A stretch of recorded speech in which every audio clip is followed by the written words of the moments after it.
111 তথাকথিত 111 সরকারের সময় যেই শারীরিক নির্যাতন আমার উপরে হয়েছিল, তারপরে চিকিৎসার জন্য আমি এই দেশে আসি। আমি যখন এখানে আসি, আমার ভাইকে আমি রেখে এসেছিলাম, ছোট ভাইকে। আমি যখন এই দেশে আসি, আমার সুস্থ মাকে আমি রেখে এসেছিলাম। একটি ঘর রেখে এসেছিলাম, যেই ঘরে আমি এবং আমার ছোট ভাই বড় হয়েছি, যেই ঘরে আমার বাবার স্মৃতি ছিল, যেই ঘরে আমাদের দুই ভাইয়ের সন্তানরা জন্মগ্রহণ করেছিল, যেই ঘরে আমার মায়ের বহু স্মৃতি ছিল, সেই স্মৃতিগুলোকে ভেঙে চুরে ধুলায় মিশিয়ে দেওয়া হচ্ছে। যে ভাইকে আমি রেখে এসেছিলাম, সেই ভাই এখন আর নেই। যেই সুস্থ মাকে রেখে এসেছিলাম, সেই সুস্থ মা এখন সুস্থ নেই।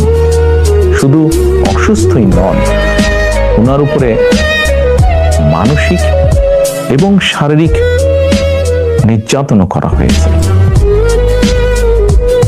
আমি আমার পরিবারের যে কাহিনী আপনাদের সামনে তুলে ধরলাম,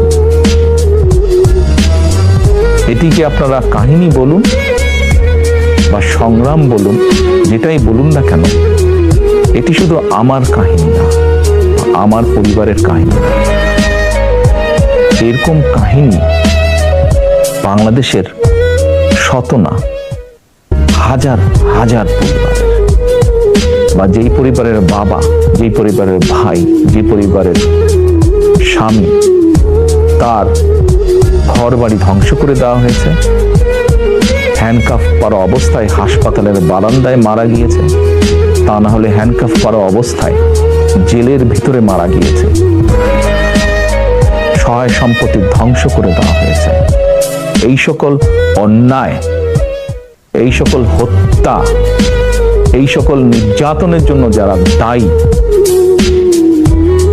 যারা এসবের হুকুম দিয়েছে, তাদের প্রত্যেকের বিচার হতে হবে। এটি প্রতিশোধের কোনো বিষয় নয়, এটি ন্যায়ের কথা, এটি আইনের কথা। অন্যায় হলে তার বিচার হতে হয়। কার সম্পর্কে কি মনোভাব